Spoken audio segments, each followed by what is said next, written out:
We've got two guests on today. One has been in many roles on a help desk for energy companies in Canada, as well as a notable tenure in consulting. She joined ATB Financial and has been working with them for over 9 years as a people leader. Another started his career off at Best Buy and has spent over 7 years at ATB Financial, growing and moving into leadership roles within IT. Welcome to Ticket Volume, news and information for improving IT experiences, powered by Invigate.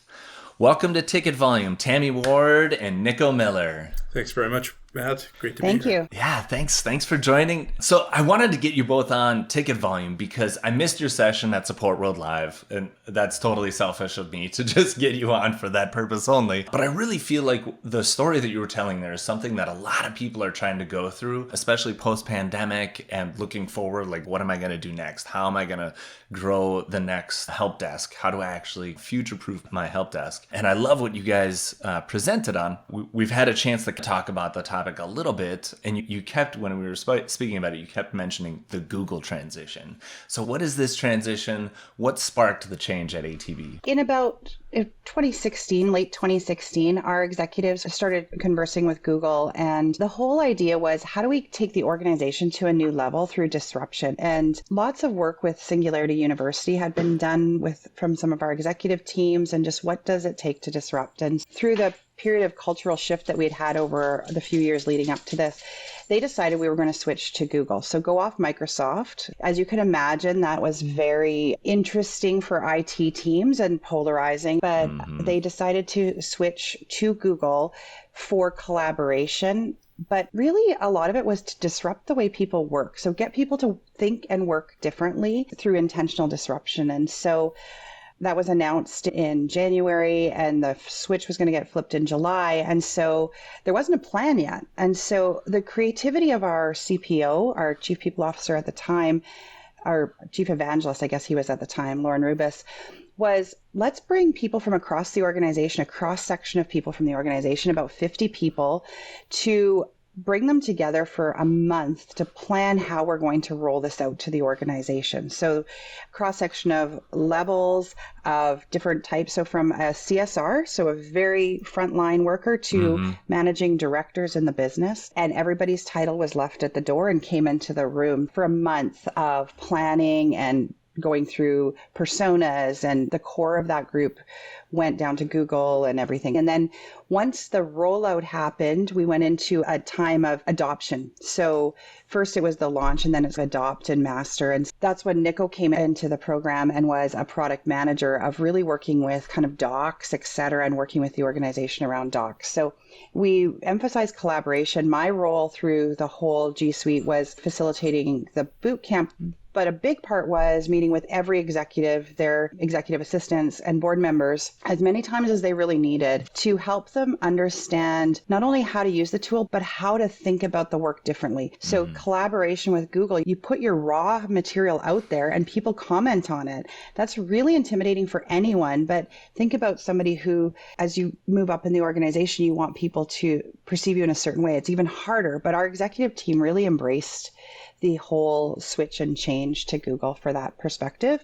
So that's when, through that disruption, one of our VPs who was very involved in the IT side of the transition thought, how do we disrupt the organization from a support perspective? Because our outsourcer, well, they weren't doing anything wrong. They were hitting their metrics.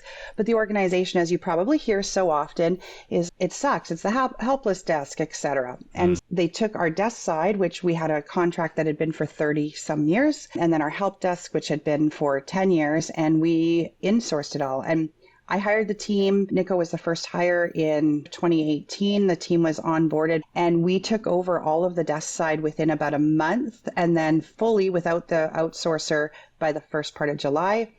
We had a bit of a breather for a few weeks, and then we went into 10 weeks of craziness to take over all the service desk, which we'd been told would be an 18 to 24 month process, and we did it in 10 weeks. So it was chaos. It really was. There's no other. We had really good support around us, but it was still chaos, and our team they rose to the occasion. What a project. Changing collaboration platforms, doing the design thinking, having executives take the time to sit and think about work, having someone run a boot camp to change the way that people are thinking about how they work, and then doing this transition of insourcing in an what I will call an unrealistic expectation for most teams. 10 weeks is insane. So let's talk about this a little bit, because obviously this is like a top-down, like I'm assuming the CEO and the CIO probably had conversations about this before it even started to happen. So this really top-down change. Talk about that. Is it value-driven? What are the values that guided this change? Yeah, that's a good one too. I'm passionate about this. I came out of the HR space and back into IT as a result of this, and it's been absolutely amazing for me. Our organization is fairly purpose-driven. We had what was called the 10 ATBs. Now we have our ATB IDs. Our CEO at the time and our new CTO, very driven around things like doing the right thing, belonging, working together across the organization, performance, of course, and major disruption can disrupt performance as well. And I think the executive teams as a whole and the board were very aware that there was going to be the ups and downs as it went. And when we actually went to Google, it was very much driven by our chief transformation officer at the time and our chief evangelist, who had been our chief people officer before, but he became the evangelist and culture evangelist for the organization. And so it was very top driven from the decision making, but because of the way they approached the rollout, it got everybody excited right from the ground up. Because when you see, if you're a CSR working front lines and you see representation on the planning committee of people who do your job, that makes a difference. Of course, we just want to see ourselves represented. We want to see our values represented, our concerns, really, especially when it comes to a project like this. Exactly. Microsoft is globally fit in with business applications. And so there was challenges to overcome that were clunky. And without the representation, we would have underestimated some of that clunkiness that could happen. Yeah, when you get into the details, it's like, this Excel spreadsheet really does run my entire department. I'm not even kidding. And how do I get that on Google Sheets? And does it have macros? Does it have the right macros? Does it support my unsecure macros that I really probably shouldn't be running on my machine? That's right. And so we really needed the excitement and momentum of the aspiration to carry through the messy middle. Okay. So to speak. Yeah. So talk a little bit about it. This is such a great example of what an opportunity, because you're taking your greenfield. It's a greenfield team. It's all new. You're literally starting from scratch. So talk about that. How does it start? What do you start with? And what do you change in those processes that you're starting with to make it better? I started with hiring Niko so that he could look at process, because I'm not a detail structure person, and he really got to dive into some structure. If you want, the definition of green, I think that's very much where I was at that time, right? And I think it was unique, right? Coming from the business and then getting an opportunity to start through that product management opportunity that I had, obviously learn about just the seeds of what it meant to support an organization. And then to be invited to participate in standing up, not just a service desk, but then the desk side teams. It was a unique opportunity, obviously, to learn about support and user support, obviously learn about leadership through Tammy, and then apply some of that mentality and like the values that came through with people from the business supporting the business. Getting to embody that in a sense, which was a lot of pressure, although I was probably too naive to realize it at the time. And then to bring people in. We brought people in from the business. We went out and we looked for new team members, and credit to Tammy and her mentorship on this one, but it was really about building a diverse team. People that understood different elements and components and could bring different things to the table when we think about end user support and what we would call internally supporting our team members, so team member support. And I think, Tammy, I don't want to speak for you here. We got some of it right off your experience and intuition. And then over time, there was a couple things, I think, because of the speed and the pace, and we just had to get people in, and we had to do this, Matt. Thank you. Not our words, but yours. Unrealistic expectations. So we had to move fast. And there might have been a couple fumbles along the way, just as far as needing to get people in quickly. And our value at the time, it still largely is guided by get team members back to work faster so they can continue reimagining banking for ATB's clients. And so that speed was right there, even in our mission statement and our purpose. And yet it didn't always serve us well. And it took some time for us to start to get the capacity to look at, as much as that transformation was beautiful and wonderful and really unique, and we learned so much, we needed a little bit of capacity back to be able to learn what's the foundation we need to lay to allow this team and the support that this team provides to our end users to be sustainable and successful in the long run. Tammy liked to say the bar was so low we could have tripped over it. So it was very easy to raise the bar, but then how are we going to continue to do that? Because obviously that becomes the expectation of the organization. Good point. Something that not everyone thinks about, but you're switching from the way we do things to this new way of doing things. Now, how do we keep that momentum? How do we keep people feeling like they can continue to innovate and change and grow and learn and push each other? And that's totally fascinating. So let's talk about, because in your session description, you talked about a team playbook. Is that a thing? Is it a literal thing? Is it a guide? Is it part of the boot camp? Yeah. What is it? So what we realized about a year or so in, we had to make an adjustment and hire in a new leader. So this is where it started to come together in terms of going out of what we had just been doing to get things done. And the initial hiring of the team largely was me hiring. I had other people in, but I had a long track record of hiring and I have good intuition around it typically, but I couldn't hand it off to anyone else because I couldn't tell Niko, why did I think this person would work when they had no background, no experience in IT and none of that, but I thought they would be just awesome. So I had a good intuition and I couldn't slow the whole team down by always having to be the one to do it. Like my leaders have to be able to hire for their teams. It happened when I needed to hire a new leader and Niko and I attended LeaderCast. So he was in Lethbridge at it and I was in Edmonton at it. And Patrick Lencioni, who I'm a big fan of, was speaking and he was talking about ideal team player, which I had already led book studies for.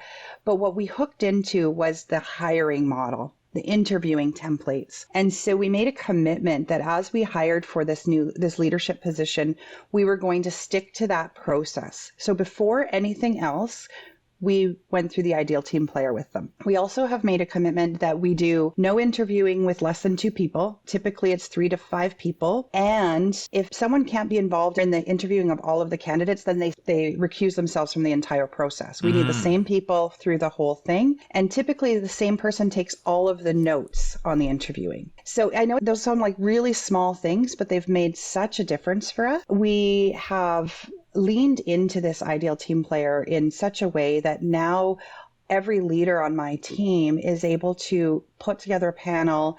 They're really good about bringing in a diverse panel.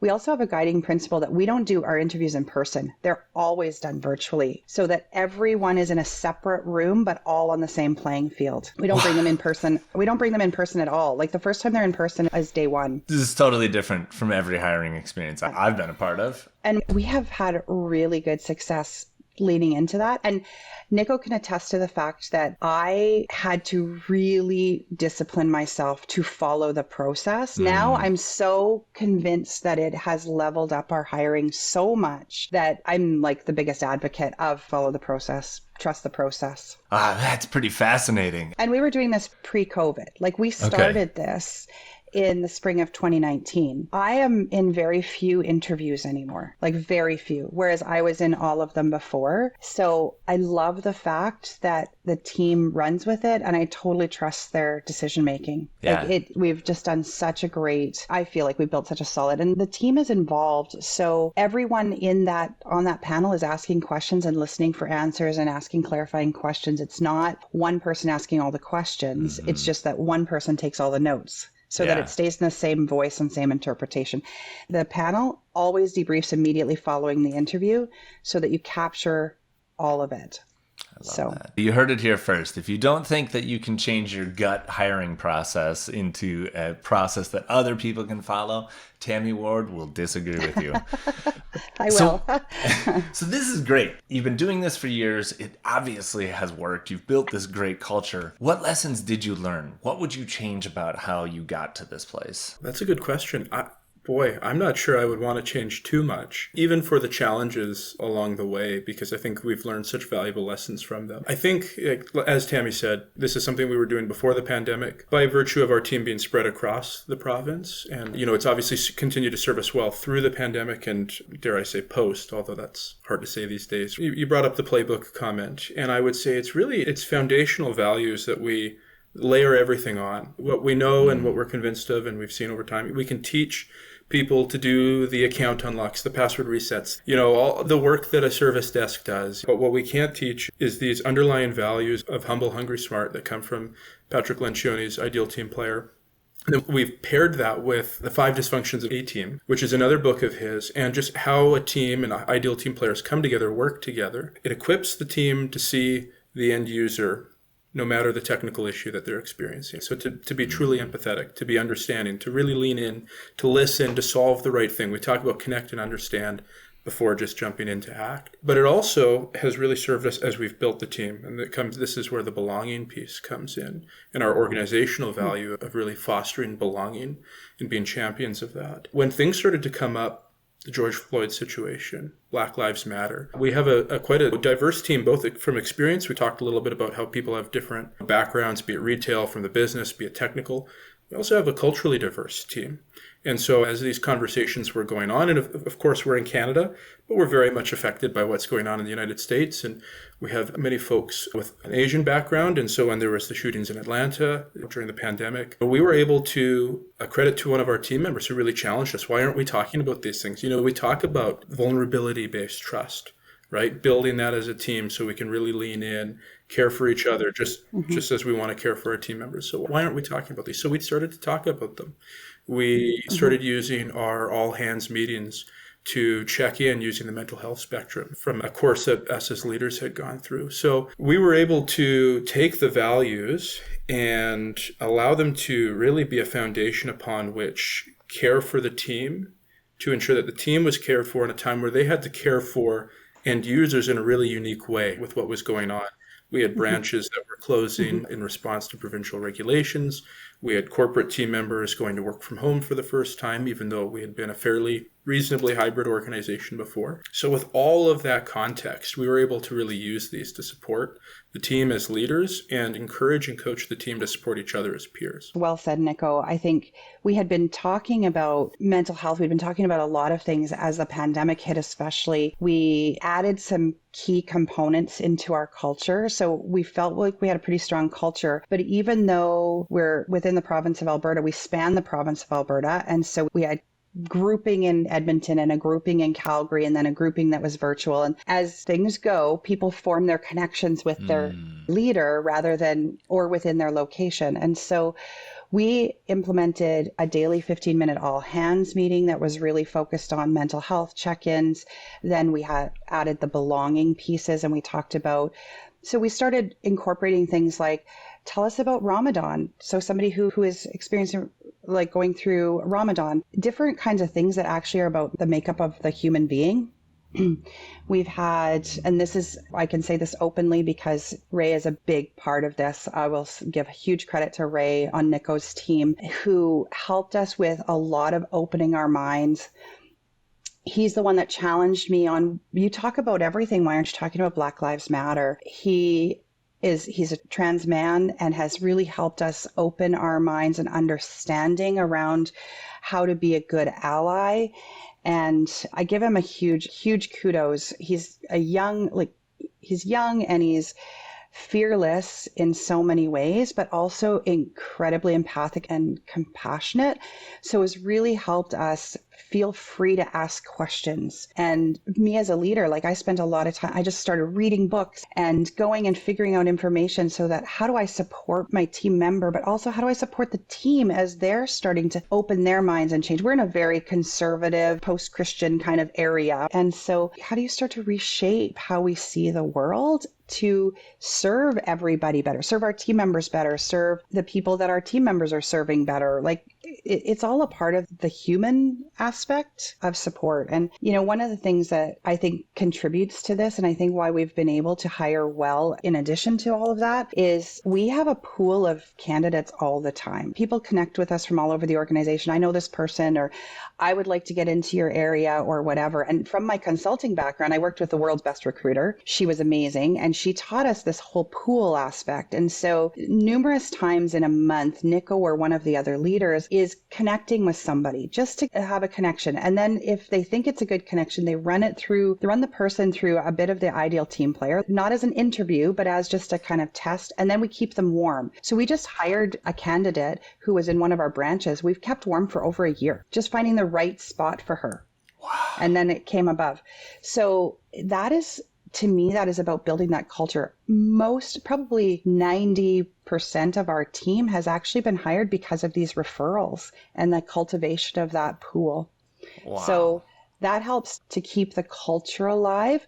And again, every time we need to hire somebody, what we do is we don't go, okay, we lost a service desk person, we need to hire a service desk person. We look at what are we missing in the team. So now's our chance to hire. Do we shuffle things around and do we hire? What kind of experience, what kind of background, what kind of thinker, what kind of whatever do we need to hire in that spot? Oh my gosh. That is fantastic. Instead of, oh, I lost a head of my head count, it's what does the team need? What kind of person, what personality and energy do we need? And we've given up headcount to other teams when we've gone, you know what, that team actually needs the headcount more to be able to support us better. This is beautiful.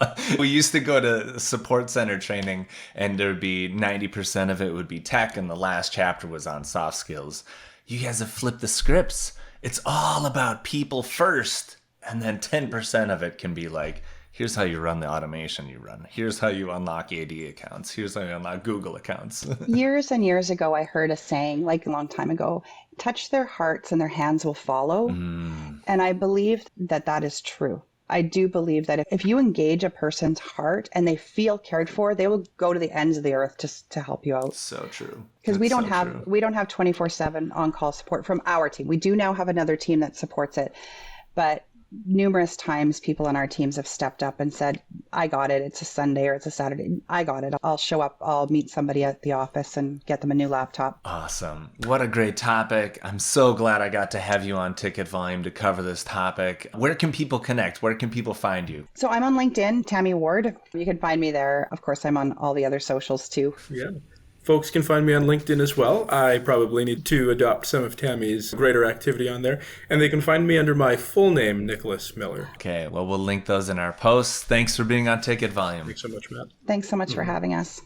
And for our audience, thanks for hitting play. I'll see you around the way. I'm your host, Matt Barron. You can find me on Twitter and LinkedIn as Matt Barron. Don't forget to post a review and leave feedback. Follow us on your favorite podcast platforms. And thank you for listening to Ticket Volume, a podcast powered by Invigate.